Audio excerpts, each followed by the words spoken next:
Hello, boys and girls. I'm Ann Montgomery.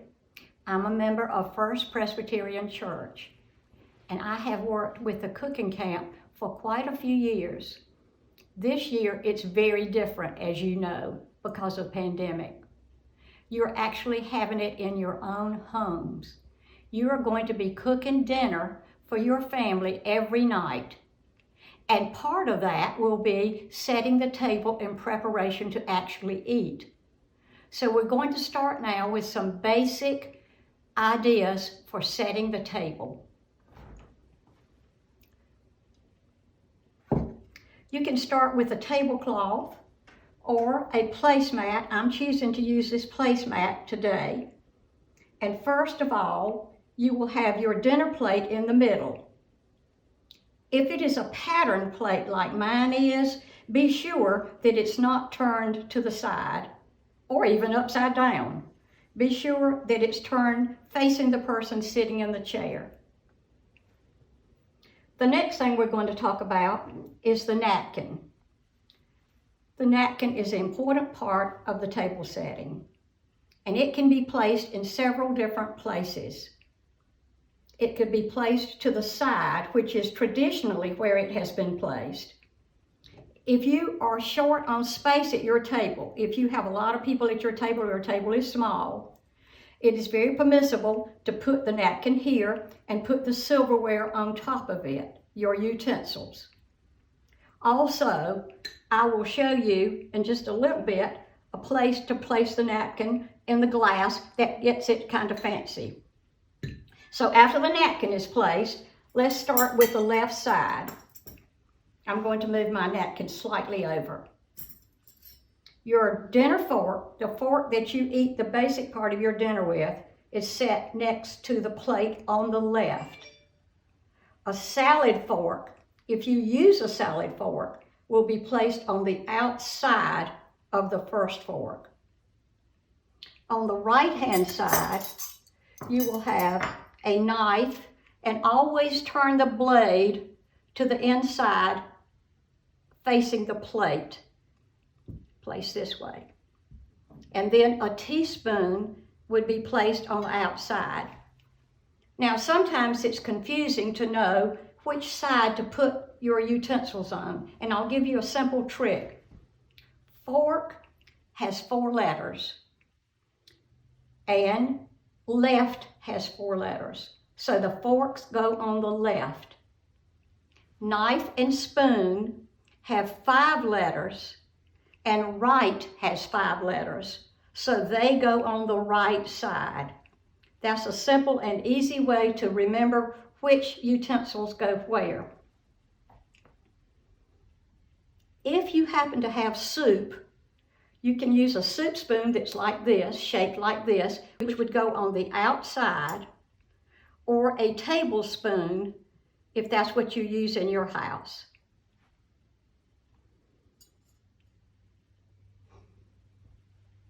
One rule of thumb that makes it easy to know what to do, if you go to your friend's house to have a meal, or if you go to a restaurant or somewhere where the utensils look differently than the way you are used to having them look, and you're not sure where to start, always start on the outside.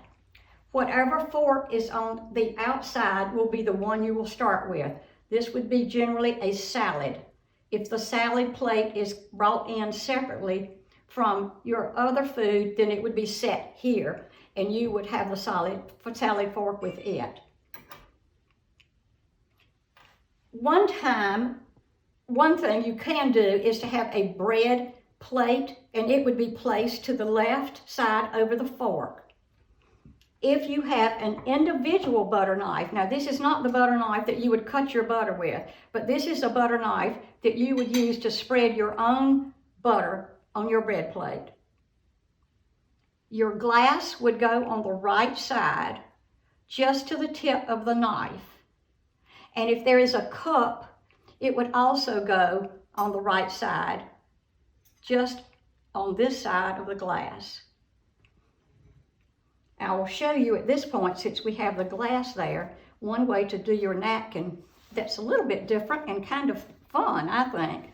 Just catch it like this, shake it, stick it down in the glass, and there you go. That's a fun way to use your napkin also. Dessert can be handled one of several ways. If you have dessert that you're bringing in on a plate, you may bring the serving utensils along with it. But if you are serving something that you want to have at your place, then it would be the inside fork, because that would be the last fork you use. And sometimes dessert utensils may be placed in this position over the place setting. The fork would be pointing to the left, and the spoon would be pointing to the right. And that's where your dessert utensils would be if you use them in that way. So there are many ways that you can do place settings. If you have different kinds of dishes to use than I do, you can mix and match things to make it look very interesting. You can also change up for holidays or birthdays and have lots of other ways to have your place setting. And so I will show you one that is a little different, and mine happens to be set up for Christmas.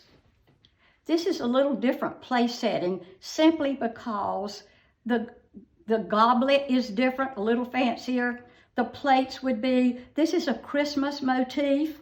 This is a napkin that I have folded to look like a Christmas tree. I love that. That's one of my very favorite ones. Your place setting would be very similar. You could also, instead of starting it here, you could put it here to start. This is a salad plate that would be used at some time, and you can start it in the center there for looks before people have their plate served. Or you can just have it here. This is the Christmas motif that we talked about. And it's so much fun to change out. If you don't have patterned dishes like I do, say you have white dishes, you can put a red placemat with them, or you can put red napkins with it. You can put striped things with it. You can do all kinds of things to make a lot of different and fun things for place settings.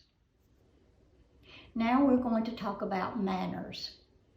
So normally at your own house, people would probably come in and sit down as they arrive to get seated for the meal. But if you're in someone else's home or at an event or a party, you always wait to sit together. If there is a hostess, like someone's mother, at a place, that you will watch her. And when she sits, then that is the key for you to sit.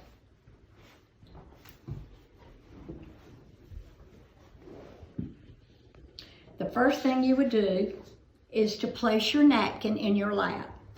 You unfold it just enough to cover your lap, because that's the purpose of it. Now, Elizabeth has put a devotional in the packet that has gone to each house. So we would encourage you all to have your blessing, your devotional, when you have your meal at night.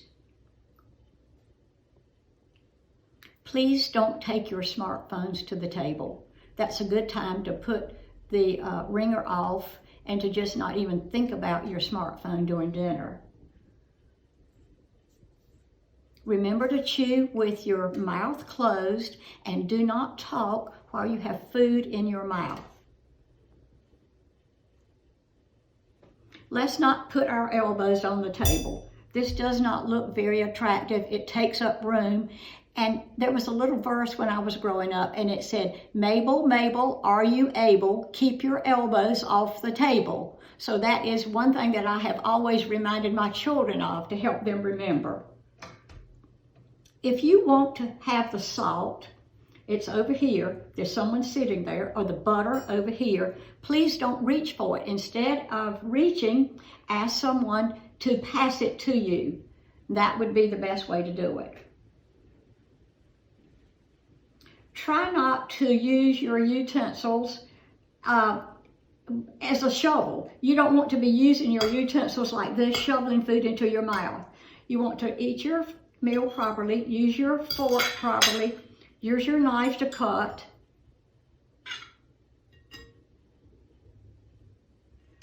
And then place your knife this way and your fork not back on the mat, but on your plate while you're eating. When you have finished eating totally, especially in a restaurant or in someone else's home, this is the correct way to place your utensils, and that signals that you have finished your meal. It's very important to take part in conversation with your family at your meal. That's the best time of day for everybody to catch up. You want to talk about things that have happened, things that are going to happen, things that were not so good. It's a good time to share things with your family. So be a part of that. Be part of that conversation with your family. So now that we've talked about table settings, we've talked about manners, you've cooked a delicious meal, I want you to sit back and enjoy your meal.